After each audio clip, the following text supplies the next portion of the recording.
This is Phantom Electric Ghost, and we're live on the air for the first time with Eileen Santos. Welcome to the Phantom Electric Ghost podcast.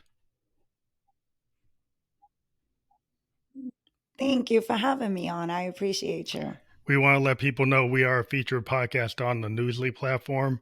You can see that icon up there. It says listen on Newsly. After the podcast, we will be available on audio on the Newsly platform as a featured podcast on their platform. Use coupon code GHOST to get 1 month free premium subscription so you can stop scrolling and start listening. Again, Phantom Electric Ghost is a featured podcast on Newsly. And again, thank you for being on the program. This is actually episode, I believe, 923 of the podcast. We've been on Apple Podcasts since 2016. This is episode 923. And we're going to talk about, in this episode, thriving and surviving after abuse.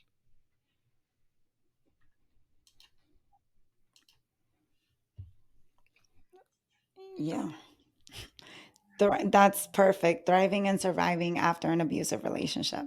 So Great. you have a BA in criminology from John Jay, and you've been immersed in the crime community since age 5, based on your information, your bio, and you've been passionate about topics of true crime and been an educator and a survivor on AR. And we have your link below. We'll let people know on the audio podcast that it's like sites.libsin.com /413 645 /site. Yeah, we want to talk to you about your abusive relationship, how you want to talk about how it's affected you and what you've been able to do to overcome it, and why did you get into podcasting. So maybe we start with the beginning. Okay, so I'm gonna bring it back to the genesis. First and foremost, I'm Eileen Santos, and I speak about it on my podcast, which is Murder, Blood, and Psychopaths. And I remember I got into this abusive relationship when I was about 17, going into 18. I was graduating high school, and this wasn't something that my parents modeled. Like, this wasn't something that I grew up seeing. My mom was never abused, and I didn't see this growing up. So it wasn't something that was modeled in my Hmm. home. My mom was married to my father, so they had a wholesome relationship for the most part. And I remember when I was about 17 years old, I needed a job. I had to pay for my prom and my graduation. And I remember I got a job at McDonald's. And I remember I was turning 18. It was the summer. And I was excited because I had a summer job and I'm going into college. So I definitely needed the money for college. And I remember I was going to Monroe College to study criminal psychology. And then I met this gentleman, and his name was Nathan. And that's not his real name, by the way, but Nathan for the sake of an argument. I met him and I was older than him by a few months. And I remember him and we got to talking. I really liked this gentleman, and the red flags, they weren't quite there just yet. And then I remember we were young. Then we started this summer romance. And I remember for the very first time, I started to feel like he was like suffocating me Hmm. because he stopped working at McDonald's. I should have known that was a red sign. Couldn't keep a job. And the thing is that I didn't look at that as me to leave. But then he told me that he got another job. So I was excited for him, and we started this whole summer romance, and he would pick me up at my job like at night to make sure that I was going home. But it got to the point that it just felt like it was just unsolicited at times, and it felt like he was just stalking me. And finally, when a coworker brought it up to my attention, and he was like, Eileen, that's not normal. Like, he's calling the job, and you guys only been talking since like July, and we are still like maybe like almost going into August, and this shouldn't happen. And especially if this is a new person. And to me, I'm young. I didn't think of it in that way because my supposedly guy that I really liked, Nathan, he told me, "Oh, that guy just likes you." And he was just sort of like making sense, at least to me. So I'm like, "Oh, probably that's what it was." And then it gradually started where it was like the verbal abuse. And he started isolating me from family and friends. He started speaking ill about my best friend. I had this best friend that we were like inseparable. And he just told me, "Oh, she's pregnant." Like he started demonizing her. Like you don't want to surround yourself with someone like that.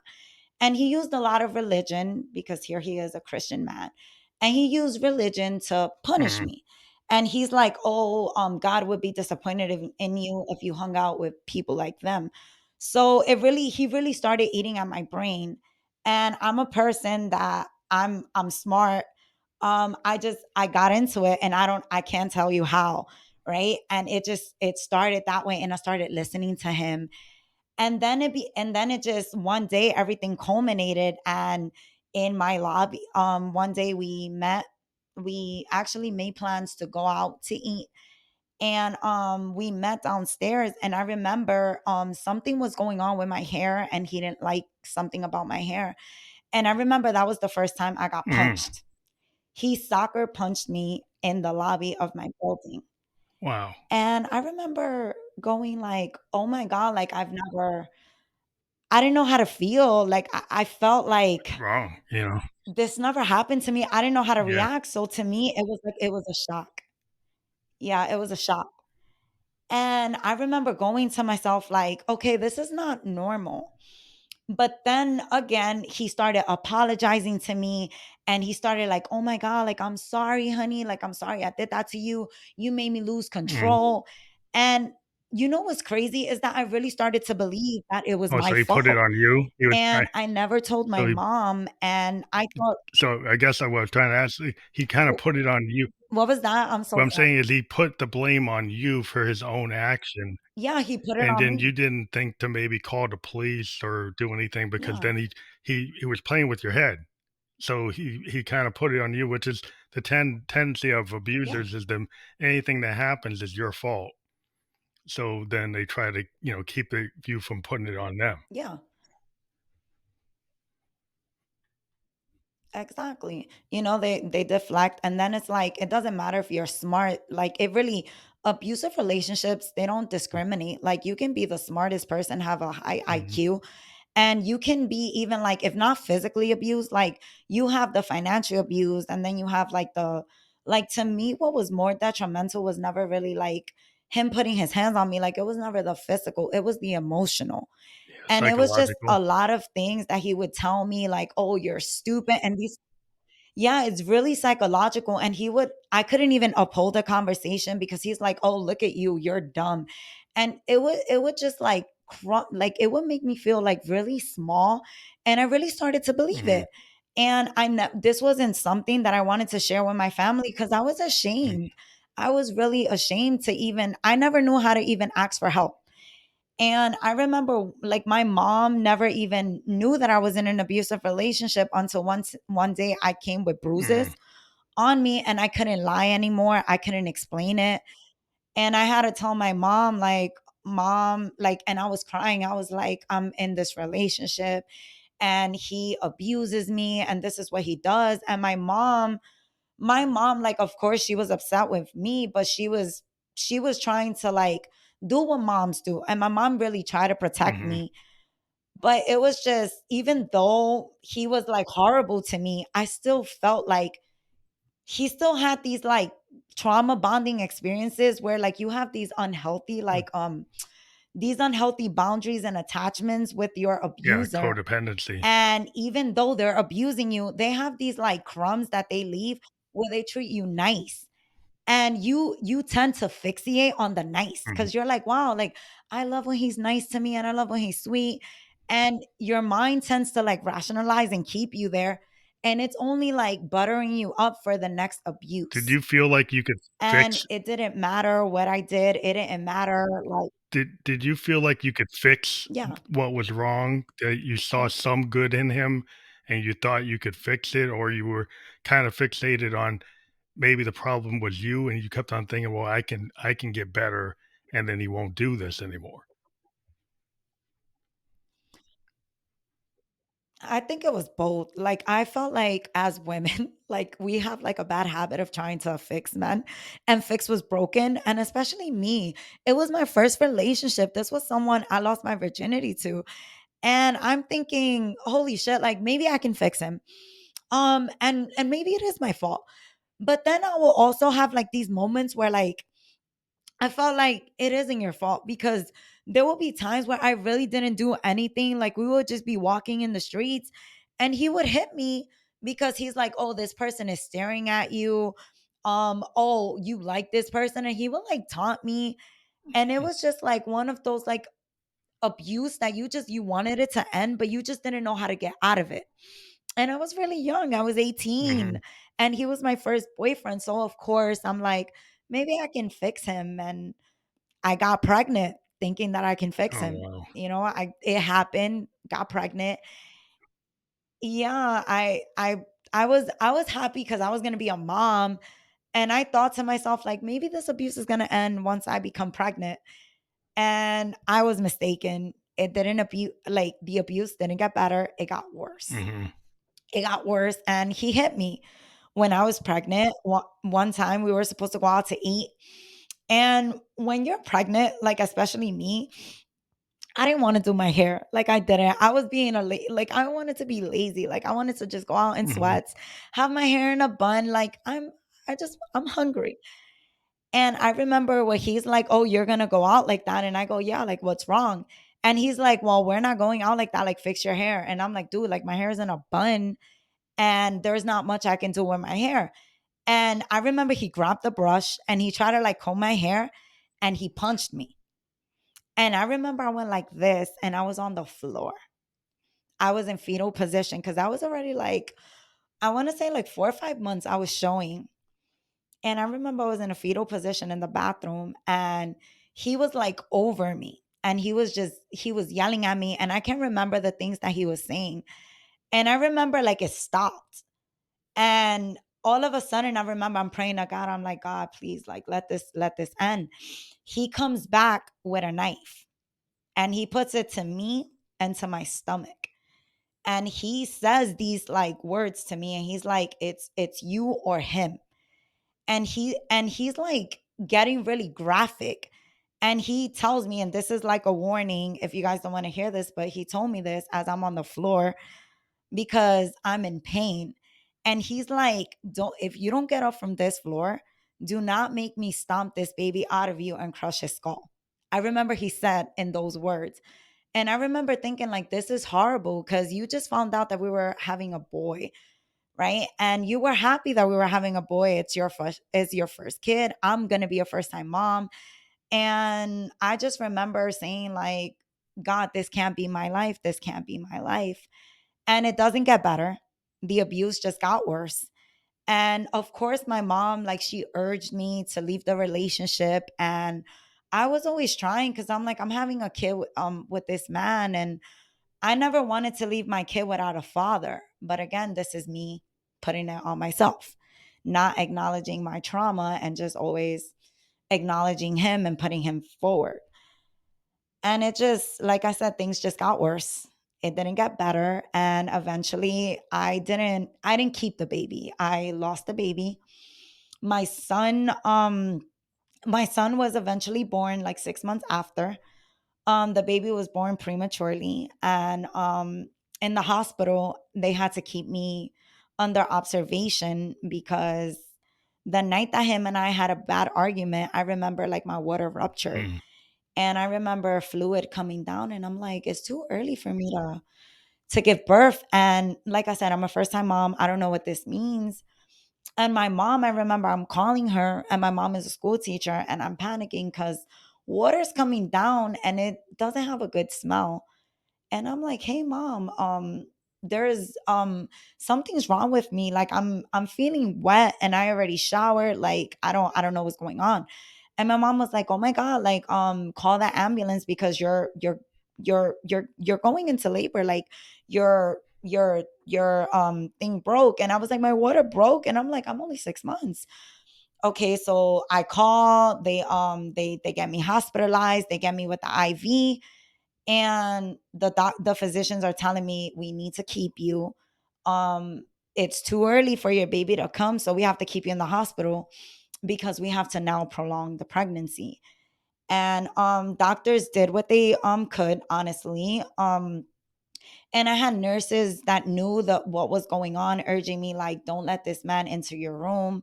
He's gonna bring you and your baby harm. And they gave me services for me to go to like shelters for women that were in abusive relationships like this.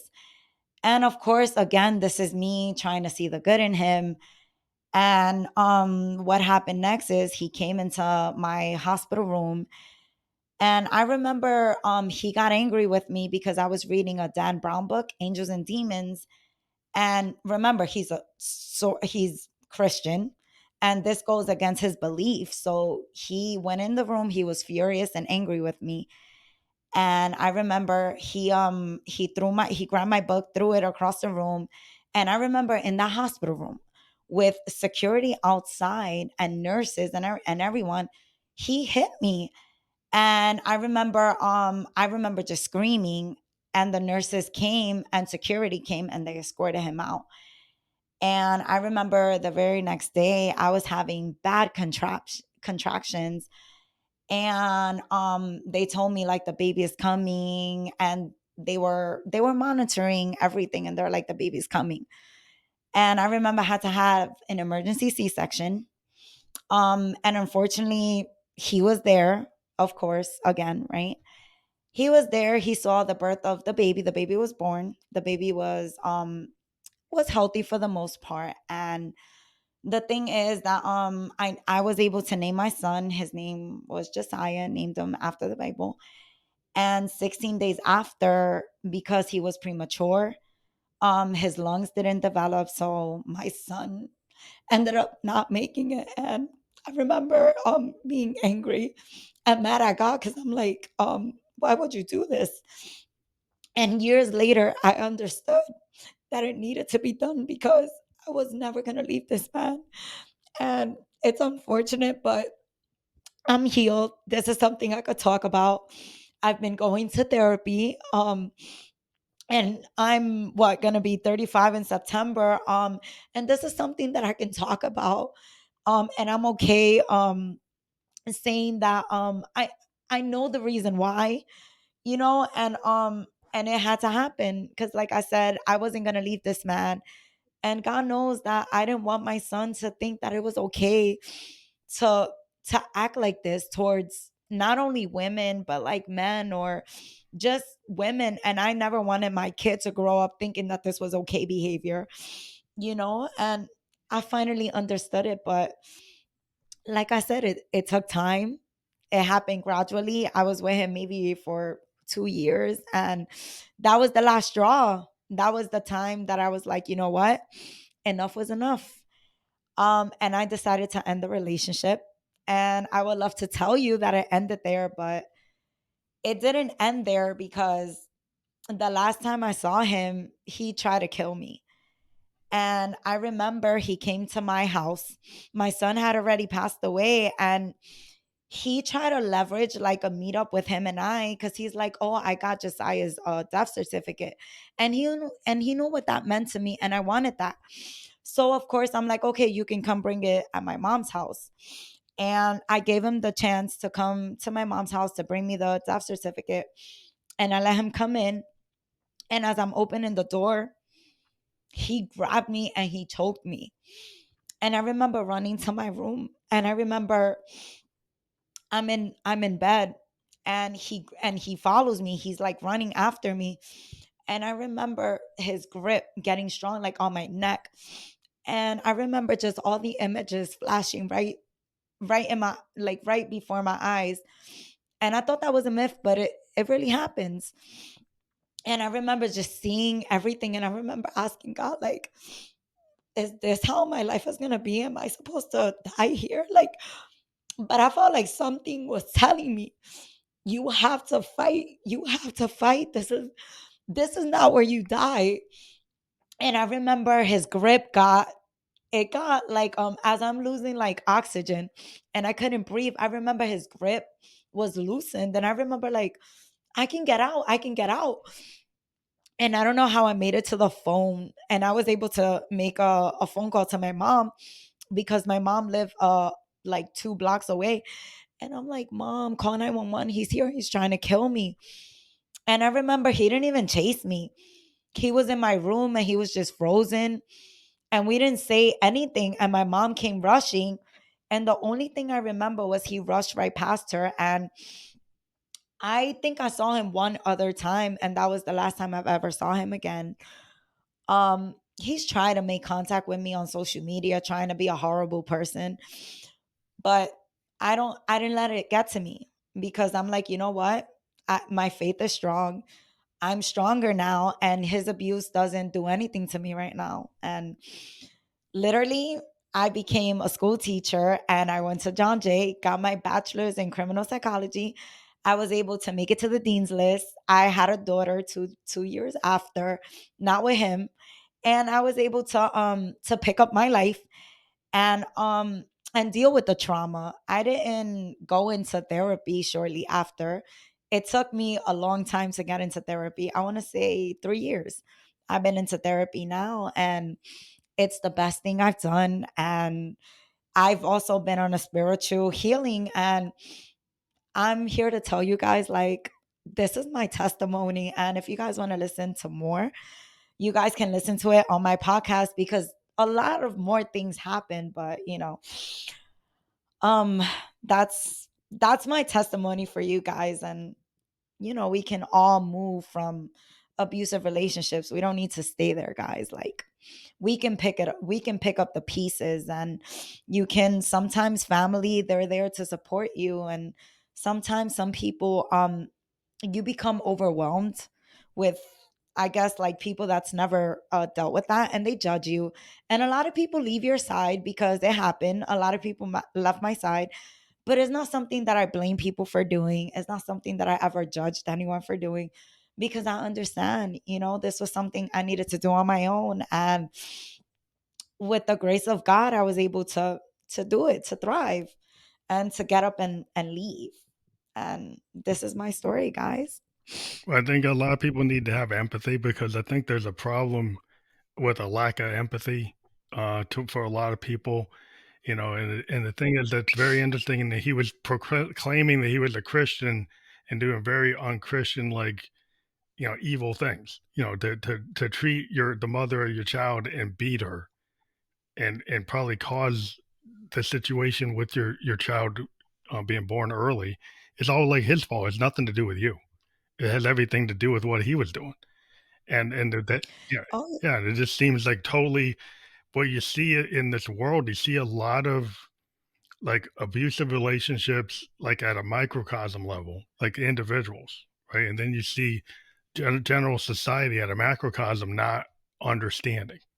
Police officers not giving support to domestic violence and abusive relationships, like coming to a call and then allowing the abuser to still be there, right? Not supporting people by giving them the resources they oh yeah. need, not making it easy for you to try to report it, and sympathizing with their abuser. There's a lot of things going on where people you know that are abusers. People say, well, they should still have a right to have a gun. Like, why? Why would you give somebody that does violence the right to have a gun? They could end up killing somebody. You know, there's no sensitivity. And so what I try to bring to the show Exactly. is people need to have some empathy and listen to what your story is and not just have some kind of judgment. You need to hear what you just said. For the last 20 minutes, you've talked, testified to your situation. And I think people need to look at that. And then if they can't understand that, they can't have empathy, there's something wrong with society.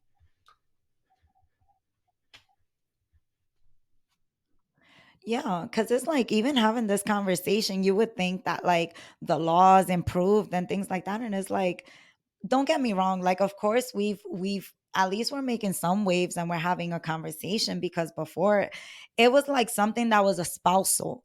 And I remember I covered an episode with this woman. Her name was Francine Hughes, and she lived this abuse in the 70s and the 80s, and her husband abused her, and the system never protected her. She law enforcement, and they literally like left this man into the apartment because they're like, well, this just stay between a Mhm. spouse.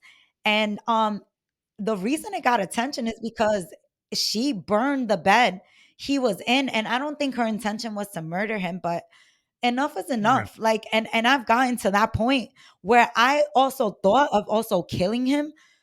But this was something about me. I was like, well, I'm a woman of color. This is New York City. There is no stand your ground Yeah. or self Yeah. defense. And it's like, I know I would go behind bars. No, Yeah. no support. So this woman, as she's experiencing this abuse, right, and there was no support, and I remember like this woman, like she ended up killing her husband. There was a whole trial, and she had an amazing lawyer that advocated for her. And they're like, there's a lot of women with stories like yours. You need to tell your story because it is not Hmm. unique, right? There's a lot of women that are being abused, and it should never be behind closed doors. Like, we need help. Like, this is a real problem. And when she got on the stand to tell her story, it was like everyone had empathy. Everyone was like, wow, like this man, like just the abuse and everything that he did to her. I was like, I know where she's coming from, because many times you can be eating, and it's just like anything can trigger this Hmm. person and they can just hit you. They can throw something at you. And it's like, it's just so like demeaning to you. I remember for a long time I couldn't smile. Like, I had this tooth right here from so many blows, like turned black. I had pictures. I think maybe 2, 3 years ago is when I decided to fix my smile, because for a long time I couldn't Hmm. smile because I kept trying to protect my pregnancy. And people were mean about it online. They're like, oh, you should fix your smile. Like, it looks ugly when you smile. And to me, it was like, this was me, like a marker in my, like on me, a reminder that I didn't fully protect my son how I should have. And this was just something that stood like as a reminder to me. And it wasn't easy. It was never easy, but people can be mean. And even if you don't understand it, there's many times where people say, oh, that could never be me. Oh, if I was in this Yeah, situation. you never know. Nuh-uh. I mean, how people, It's you freeze when it's you you. never know because, like, the chemistry between people, you could Yeah, assume because you never met that person, right? That no one could yeah, ever affect you in such a way that you could yeah. end up being in a codependent relationship, right? That you could end up in an abusive relationship. You could end up with a narcissist, Yeah, right? Like an abusive narcissist. And you could get tied yeah, into it and because, you know, what people don't believe, like look at Jonestown. I mean, look at the Heaven's Gate. People get who were PhDs yeah, got pulled into Jonestown. People with MBAs, yeah, people got the PhD, they get pulled into yeah, cults because there's this narcissistic leader yeah, that can actually disarm you. And so there's a lot yeah, of psychology, there's a lot of sociology that yeah, until you meet that person, you have no idea how you might respond. So it's very, people have to be more empathetic, in my opinion, and it's why I do this show because I've talked to a lot of people that have stories about being in abusive relationships or dealing with narcissists. And, a lot of times there's like victim blaming. And in society today, there's a lot of victim blaming. There's a lot of people that are trying to roll things back oh yeah, to where they felt comfortable. And there's a lot of bullies that are bullying different of groups. course. They're bullying women, taking Hmm. women's rights away, bullying minorities, taking minorities' rights away, to the point where, eventually there's this case in front of Yeah, the Supreme Court that says the government took away the right for a domestic violence abuser to have a gun. And because some people think the gun is so important, they think that he should give the gun back to that person because they think the gun is more important than somebody's safety. no, And that's where the world is today. We got a bunch of bullies right. who are trying to force things to go back to the 1940s. And so people need to be aware Oh yeah, that there are people who don't empathize, that want to scapegoat, want to gaslight, want to not care. And but for all those people that do that, there are people who do care yeah. and do want to hear and do want to be advocates and want to know how they can help people who are in that kind of situation. Oh yeah, for sure. And I felt like, cuz this is why I really like started the podcast, because I'm like, wow, like my story, I know it's not unique. But my story is unique to me, and I wanted to give people the chance of like to to tell us about what it looked like, because everyone's abusive relationships are very different. And I literally I've covered like other people's abusive relationships that honestly they didn't get to live to tell it, and their family members, honestly, you become a martyr to your cause. And I've seen family members advocate for better laws. And I'm like, wow, there's always like at least a little bit of lightning at the ending of the tunnel, you know? But I'm really fortunate, honestly, to tell my story, because many people don't survive. Hmm. And it's like, even if you don't understand it, like try not to be mean to someone else's story. Like honestly, if it's fine, like you may have never been in an abusive relationship, it's okay. Like I said, this wasn't something that was modeled in my home. Like I didn't grow up seeing this, you know. My mom, she was married to my father, and my mom, even as my dad and her, they got a divorce, my mom never allowed any partner to give her any BS. If anything, my mom would probably scare the guys away, because my mother was like a no Yeah. nonsense. But my mom really did, like she helped me. And my mom, like, as and she gave me the tough love because I'm Latina. My mother was like, "Oh, you stupid, you keep going back." But I understood that my mom had tough love. So I had to Hmm. understand that this was my mother loving me. As horrible as that is, like she's calling me like dumb and this, that, and the third, is like my mom never wanted me to get into this relationship. My mom had high hopes.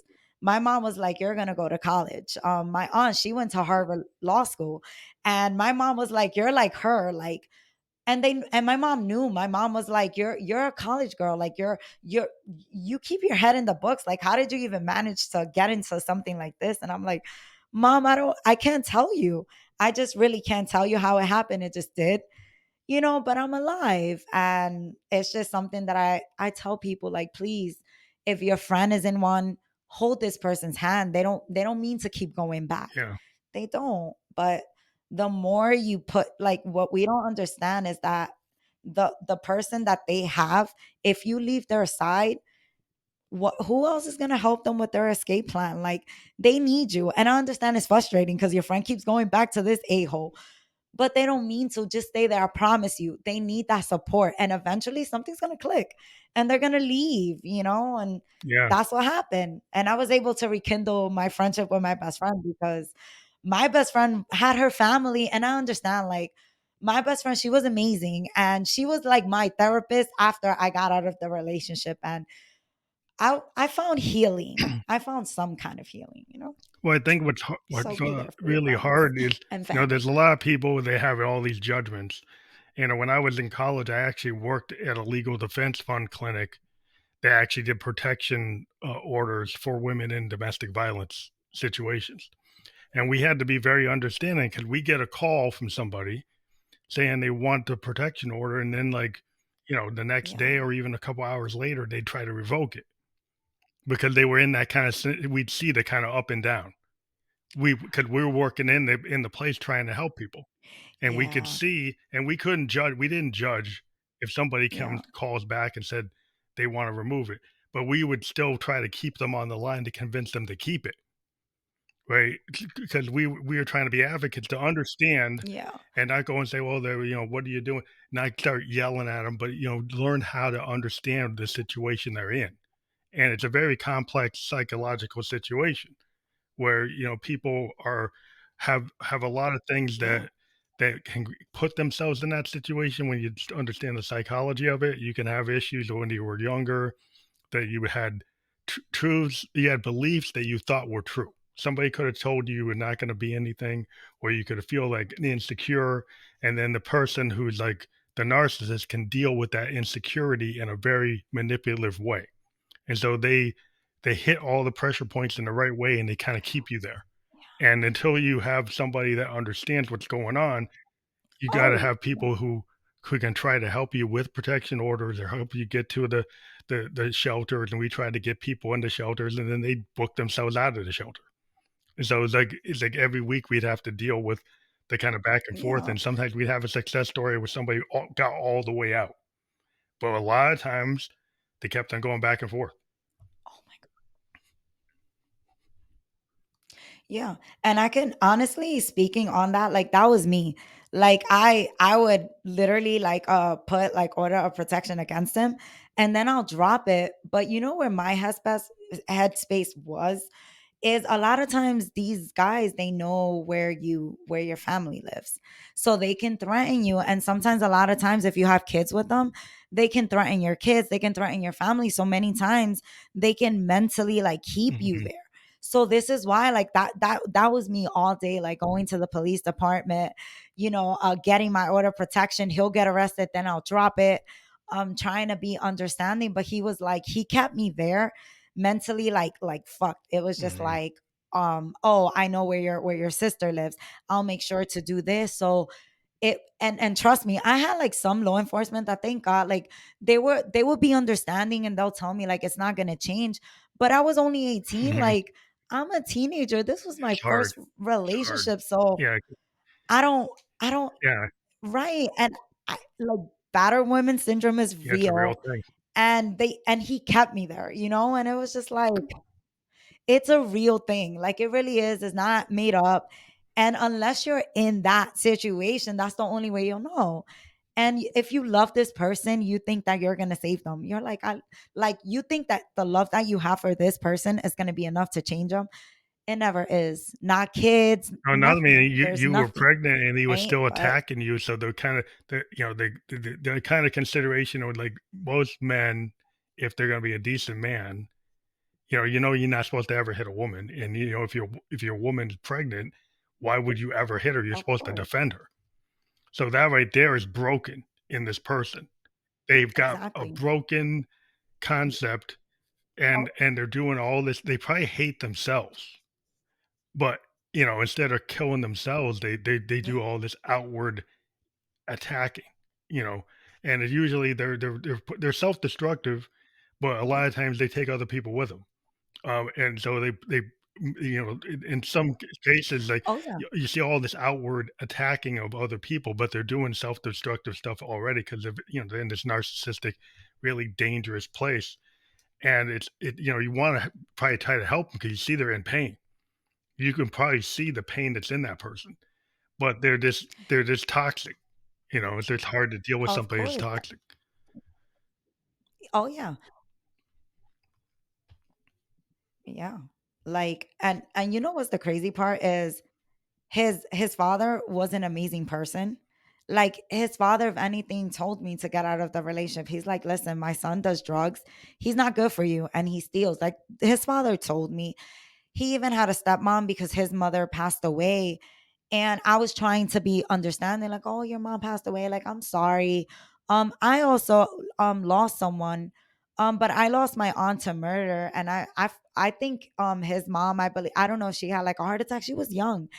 And I felt like maybe I'm here to maybe help him heal. Maybe we can heal each other. I lost someone and you lost your mom. Mhm. But that's the thing. It wasn't, it was I was mistaken. And his brother, he had a brother. His brother did not share these ideologies. No one did. It was him. Mhm.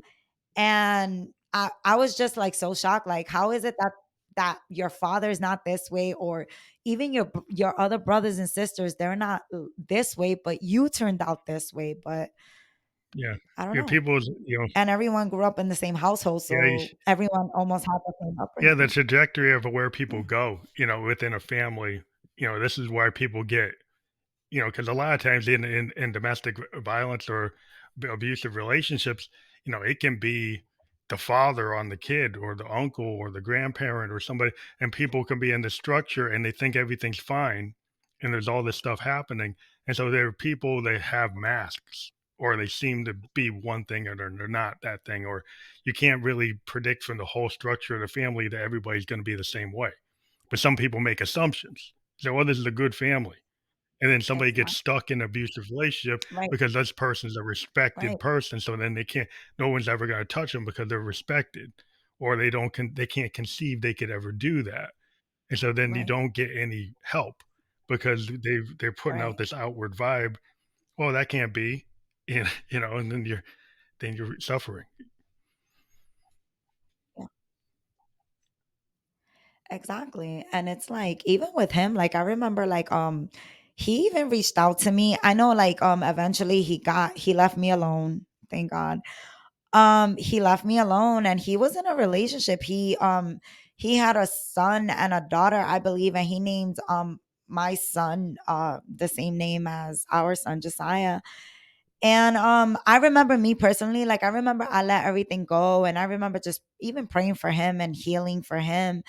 And I remember he like sent like a picture via Instagram of like a time like when him and I were like together.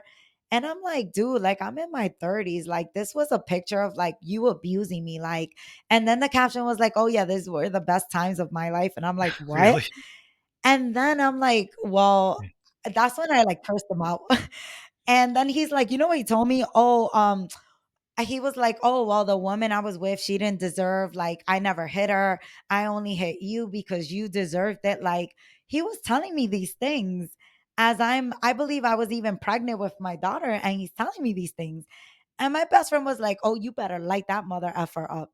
And I did. I remember I was on the phone giving him a piece of my mind because I was like, "Oh, you're not going to hurt my feelings." And I remember just telling him how I felt. And I remember like a weight was lifted because I told him everything and he was quiet. He took everything that I told him. I was like, you were a piece of shit. Like what you did to me, like all the abuse and everything. Like I even forgot what I told him, but I know like I gave him a piece of my mind. And I remember feeling proud of me. I remember even my best friend was proud of me. She's like, wow, like I'm proud of you because you told them how you felt. Even though like after a while I had a guilty conscience because I'm like, maybe this is not what God wanted me to do, but still. This was just me, Well, I mean, I had to let I it think you go. need to get everything out when you can. A lot of people say, if you keep things in, then it doesn't help you. Like in order to get past something, that you kind of got to deal with everything that's kind of welling up inside. So eventually, you have to kind of address that. And if you ever get to, face somebody like that, telling them something that's probably not a bad thing, as long as you can protect yourself and they don't come at you again. But the whole idea of thriving after trauma. I mean, your success story with that you were able to get out of it. Like a lot of in your podcast, you talk about where you speak for people who didn't get out of it. So about thriving after the trauma, can you talk more about what things you did besides doing going to college and doing the podcast, and maybe talk more about the podcast? Because I'm interested in what you do with every episode for that. Yeah. So sure. So everything after like my abusive relationship, it was just I know I needed to go to school. I got pregnant 2 years after. So I was like I need to be someone who my daughter is going to look up to. I need to be a role model. I was working in bars trying to win easy money and I'm like, "Well, I'm pregnant. I need something sustainable." So I'm like, "You know what? My daughter gave me that direction that I didn't have, and that was going to school." So going to school, I got an associate's in criminal justice, and then I went to John Jay and got my BA in criminology. And then even then, like I remember doing like public service, like working in nonprofits because I was always trying to help people with traumatic brain injuries, with OPWDDs, which is people with developmental disabilities. I work for an agency. And I remember like all of this was giving me a purpose. And I'm like, well, I don't want to do this all of my life. Like, I want to do something more. And I remember when the pandemic hit, I lost my job and I worked for the DOE and I was like, which is the Department of Education. So I was like, let me see if teaching is something I want to do. And surprisingly, guys, teaching, I thrive in what's teaching and counseling, I feel like I thrive. Mhm. And then I remember just starting a different path. And then don't get me wrong, I got into like shitty relationships after. And I was like, you know what, Eileen? You're in your 30s. You have no more excuses. Like, what are you going to do? And I'm a person that I self reflect. So I'm like, okay, I need a therapist. So I remember I Mhm. was like, I want a therapist. And I was like, I also need spiritual healing. And I remember praying to God and I'm like, I need a therapist. And I remember I had a list of providers and his name came up. His name is Freddie Baez. And I was like, this is my guy. And let me tell you, like, I like during this recovery, I honestly can tell you guys, like, there's tools in therapy that I didn't have. I was always a person that I never really fully knew how to get my emotions out. And as a Latina, parents, they kind of you kind of had to repress a lot of it because they're like, "Oh, you're so emotional." And at least my family, they didn't believe in Mhm. therapy. Okay, my family does not believe in therapy. They believe you're not broken. You're not broken. And I'm like, no, I need this. So I remember doing the spiritual and having my therapist now for 3 years. And this is what the road looks like to healing and thriving and even surviving. Mhm. And then my podcast is going to be now a year. And now for the 4th of July. And I remember I'm like, I want something better for my life. And this I was like, you're meant to help liberate people in bondages, right? You're supposed to talk about your story, let it out, let it out. And that's what this mic is here for. And I'm like, you know what, let me just tell people that I'm a survivor, I'm here, and this is what it looks like. I'm healthy. I've even started working out, like 13 years ago I was working out. And these are things that I do to make myself feel and just heal Yeah. from my abusive relationship. And God in my life, honestly, to me, like, God has done amazing things in my life, honestly. And that's just where Well, I'm you're at. smiling a lot now. I see you smiling, so you seem that makes you can see you're happy. And, podcasting for me has been a great thing. It's Yeah. opened up, communication with people all over the Yeah. world. And what I like about it is people can take a platform and they can really dive into Mhm. it. In a world where people get like a 30-second TikTok and they get the reel and they get the short, the podcast allows you to dive Yeah. into stuff in a world where people say that you can't do that. Where we live in a world where I'm a musician, where we have songs now we can only do Right. like 2 minute songs. We used to do songs that were like 8, 9 minutes. And the podcast, what I liked about it, it's a long form uh format where you can start to really know somebody. Like if you only Right. talk to somebody for like 5, 10 minutes, you don't really know.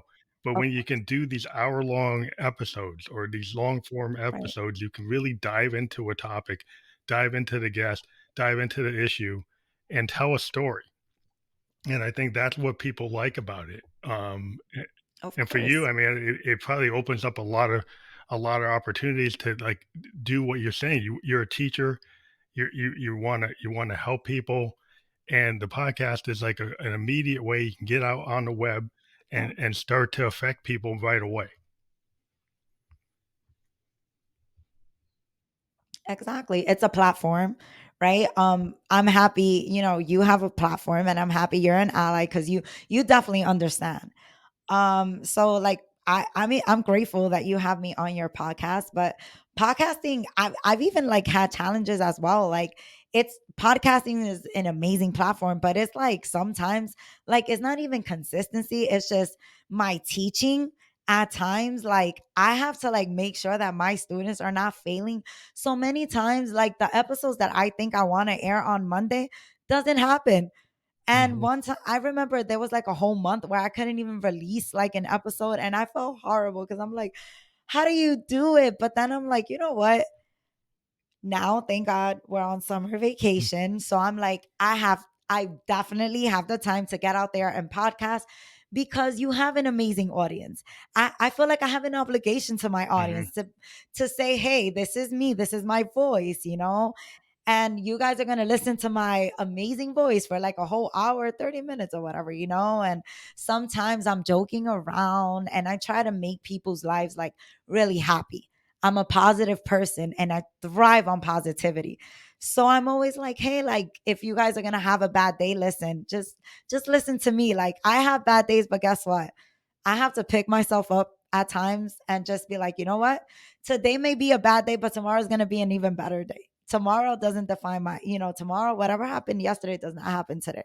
And that's how I just pick myself up, and just a lot of husa and breathing, because to deal with people as a teacher, parents, Yeah, it's hard. yeah. It's difficult, Well, guys. it is podcasting It is a is. thing where But hey, consistency is important, at least nowadays. Like when I first started in 2016, the amount of shows I would do per week aren't anywhere near what I do now.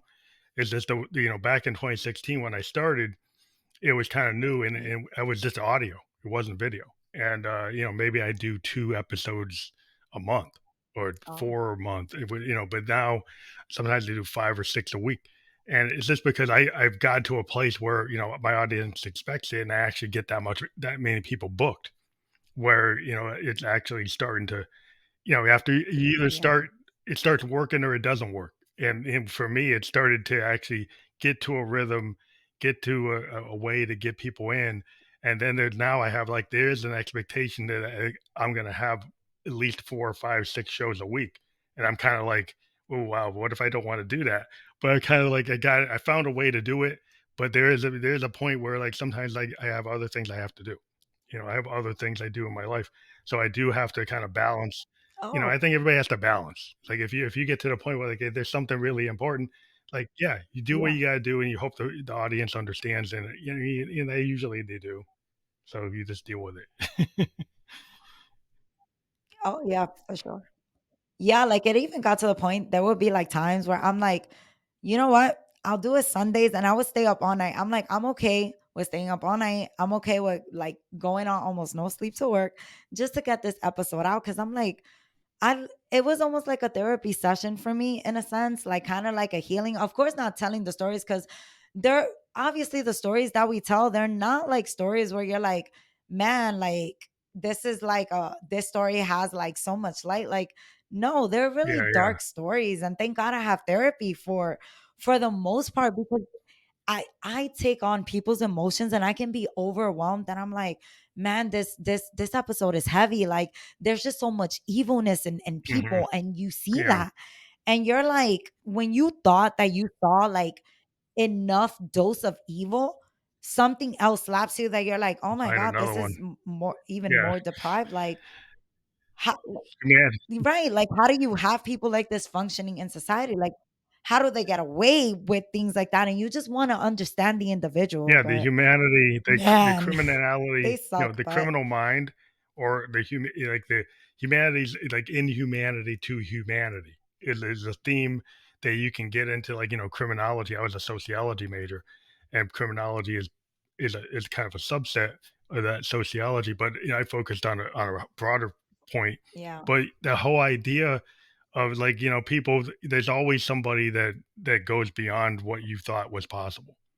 There's always something that's like, wow, because you don't know oh what yeah, people's like limits are, and you think you do, and then you find out that certain people don't have certain limits, and it's very it's interesting to study at all. what people do to understand like why, and maybe try to help prevent this from happening so that people can recognize it. And I think that's what Right, the being able to teach people stories or tell stories, even if they're hard, I think is important, because yeah, people need to be able to recognize yeah. some patterns. And if you actually show some pattern, maybe somebody will see something and they're like, oh, I'm actually inside something like that, and that's beneficiary to actually help somebody. Yeah, and they always have like new like theories like developing. Like I love sociology, like in sociology, criminology, like there's always new like theories emerging. And I feel like many times I feel like because many of us are processing the information forward. So a lot of therapists now they know like they can play around with some theories and come up like me. I had no idea what trauma bonding was at all. Mhm, And this was like a new thing that was introduced to me. Like my therapist introduced this to me in my healing. And I remember that I got like the definition, not to misquote, but according to the sandstonecare.com, which these are like the stages and the way you can recover, but it's a bond and it's an unhealthy one and it's an attachment that develops from a cycle of physical and or like emotional trauma and is followed by positive reinforcement. And I was living this with mhm. Nathan. right? Because even though all these horrific things, right? They say the things that you want to hear. And in that moment, for some reason, you don't see this person as a monster. And it sounds crazy. I know it does. But to you, it's like, man, like he could be so sweet, so nice. Mhm. Wow, look, he got me flowers. He's so caring because they show you this care, but it's a deception. It's a smoke and mirrors, but it's for you to forget, right? And Forget about the many really times it's like, don't ever forget horrendous because you're thing. not acknowledging your own trauma. Yeah, could you mention, like, the Yeah, multiple horrendous things he did, yeah. but So it's like, then you'd have a moment where you like, "Oh, he did this yeah, thing where he's sweet, or he seems vulnerable, or you seems okay, or seems like somebody you can work with," and then suddenly you're on the floor and, like, you can't work with it. It's like, "What is this?" You're like, yeah, you're getting attacked, and then it's like so I think that kinda keeps right, you off guard. right. And in that, It's keeping right, you off guard, right? It's kinda like the yeah, unpredictability of yeah, how they're gonna be, that's part of the whole trauma, right? yeah. Yeah, it's meant to confuse you. And it's like you can only hold on to that like like in the moment. You know, whenever something good happens to you positive, you hold on to that feeling in the moment. And then like when I'm on the floor thinking, man, like he's abusing me in that moment, I'm thinking he's a monster. Like everything is like coming to me like I should leave this person. He's not good to me. I should have been I should have been strong enough to leave, but it's just like I said, many times I try to leave, honestly. But like I said, this was me never acknowledging my trauma, and I was only 18 years Yeah. old, but it really made me who I am. And this is the experience that I have. So now I've recognized like red flags. I'm like, oh, I know what to look for. What's a healthy relationship versus an unhealthy relationship. Well, I So think it's really positive that it's you there, eventually and you it's real learn. positive that you got to therapy. Like, your family didn't believe in it. You didn't, like, really know how to process it, because if you don't have family making you feel that that's a normal process, then you tend to think there's a lot of people would think, well, a psychologist, oh, that's like what? That's like something that's not real. See, a lot of people that will think because of their family, Right, because of their spirituality, like, I can solve it with my spiritual leader, I can solve it at church, I can solve it with my mom and my dad, I can solve it by not talking about it, right, and they kinda, like, right, put it off. It's like, that's not real, that's not a real thing, and eventually, when you survive traumatic events, people end up looking for life coaches, they look for mentors, they look for therapists, they look for doctors to help them, because they start to realize that whatever was not working, you're doing the same thing over and over is not going to fix it. That you have to find some new path, right? insanity. Yeah. Yeah, and that's what it was. Like that's how I like that's what I say. I'm like it's insanity. Like it's doing the same thing over and over again, expecting different results, and it's like that's what it was. And you know what? And there was times where I had to be kind to myself cuz I'm like I'm done with punishing myself. Mhm. Like I'm done with telling me what I should have, could have, right? Because I can't change Past, yeah, like what yeah. happened, but I can change now how I want my life to be. Yeah. So it's like it can happen to all of us. Like abusive relationships, they don't discriminate, guys. You can be the smartest cookie with a high IQ. You can be Albert Einstein. And let me tell you, it's not lost on you. Like it can happen, same sex. And that was the fear, I believe, with the pandemic. It was, being locked in a home with your abuser Mhm. and there's no Yeah, help, that's like a which, really dangerous thing man, during that time. I can't Dude, imagine being in a yeah, it situation must like have been that. really bad, because we have probably a lot of It situations where was. people were Yeah. locked in and they Yeah. couldn't really go to the shelter, because the shelter was like not safe because of COVID, Yeah. then you have this situation. But I think what people got to understand, you do have to not beat yourself up, and you do have to know, like, the past is the past, right? And don't punish yourself for the past, but go forward. If even if you, like, a lot of times, if people are like, well, I made a mistake and now I can't Yeah. recover, like, they think they once you everybody makes mistakes, or everything's happen, and just because something didn't go right doesn't mean you can't keep on trying. Doesn't mean because you're not able to get out of like an addictive thing Yeah. that you can't keep on trying to get out of it, right? That you don't have to just totally give up. That you can Right. every day. Exactly. I'm a cancer survivor, Right. so every day I got up post cancer to me was a win, Yeah. right? The way I looked at it, I beat cancer, so every day I'm here Right. is a Oh, win. And other people could look at, well, today is not the best wow. because I'm God bless depressed. you. But when you're It a cancer survivor, like if you're still alive, that's a win every day. you know? Oh my God, hell yeah. You attract positivity. I always believe like your mind is almost it's a medicine. Like your mind can heal you. And many times it's like, I'm so happy you survived. Yay. Because there's a lot of people that don't survive and cancer is brutal, but I'm happy that you're here. And I'm happy your outlook in life is awesome. Like that's the way to live. It's like, you know what? Like positivity, positive affirmations help me. And I also meditate. That helped me too. Meditation and positive affirmations every day. It can really help your like limited beliefs and really have you like really like be the best version of yourself. Doesn't matter what's going on, doesn't matter if this person is being shitty to you. Guess what? Don't let this person be anything in your life other than that, right? you Mhm. you you you don't ever let it hinder your progress. You move on, right? You move on and you continue because life continues and you're here. We all have a Well, purpose, I nobody believe, can yeah. and you have a Yeah, we gotta let purpose. people not This control your podcast. mind, like, once you realize that you can control your own mind, Yeah. you can control your body, you can control your heart and, like, your soul kind of Yeah. purpose, and you start to realize, like, even though somebody told you, like, "You'll never end up amount to anything," right? Or, "You can't be a musician," or, "You can't be an engineer," or, "You can't do this."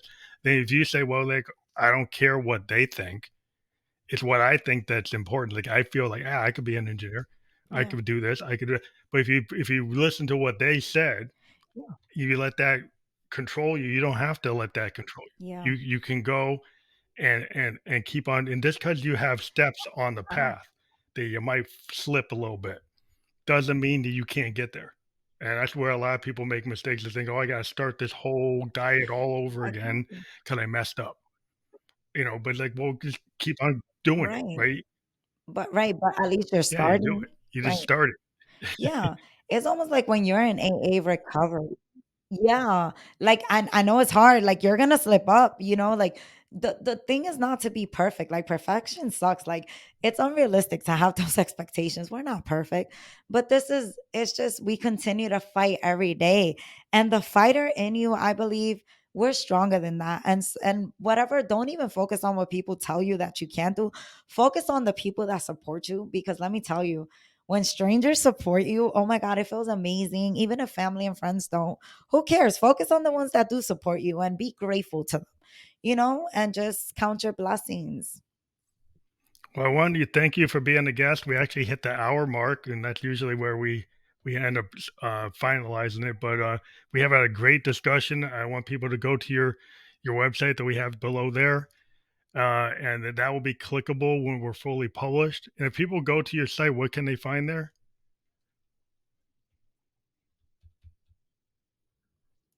I'm sorry, The repeat that? link we have for you that we have on the screen right now, like the sites. Oh, yeah. Yeah, what would people find there if they click it? Yeah. That's going to take them directly. Yeah. So they'll find my podcast on it. It's called MBP for Murder, Blood, and Psychopaths. And I talk about not only my abusive relationship, I do have a twin sister that also talks about it. And I would love for you guys to go on there and listen to our stories and just support us. And thank you so much for listening to us. And thank you so much. But that's what you guys would definitely find on that link that's right Well, below. thank you again for being a guest on the Family Electric Ghost podcast. I think it's great that we get to hear your story because it's a story that maybe is hard to hear for some people, but people need to listen to things. They're all always like the things that make you comfortable. Sometimes you need to as an artist, I always find I have to put myself in an uncomfortable place to progress. And some people like to be in the comfort zone, but that's not kind of where I live. I Yeah, have me to too. go into places where it's not always comfortable, but that's where you need where you grow. Because if you just if you're just happy all the time, it's like if you're just stable and you're just doing the same thing, like, eventually you find out you're really not happy because you got to Yeah. challenge yourself. And I think it's good to have different points of view and to hear Yeah. everything that's out there. So I know this is Yep. a heavy topic, but I think people should get into it. Yeah, I agree with you. There's conversations I had to get uncomfortable with, but it makes you have an open mind. And I'm like, you know what? I can see this person's view where they're coming from, you know? Because many times we only accept our like view to be the only one. And no, I love like hearing other people's view. I may not agree, but I can at least I can respect your views. We can have different views. It's fine, you know? We're Yes. humans. Well, thank you But again, and have a great night. yeah. Um, so we're gonna this again will be Thank you, available you too. everywhere but podcasts are listened to. We're on multiple platforms: Apple, iHeartRadio, Amazon, YouTube, Facebook. This will be on Facebook and YouTube. It's been live. The permanent links will be available shortly. I'll get those right to you, and we'll have a landing page for your fans to listen to all the different platforms. We're on like 14, 15 platforms, and we'll get that to you tomorrow. But we'll get the Facebook and YouTube to you right now, post publishing. So thank you for being on the show tonight. Oh, thank you so much for having me. I so appreciate you.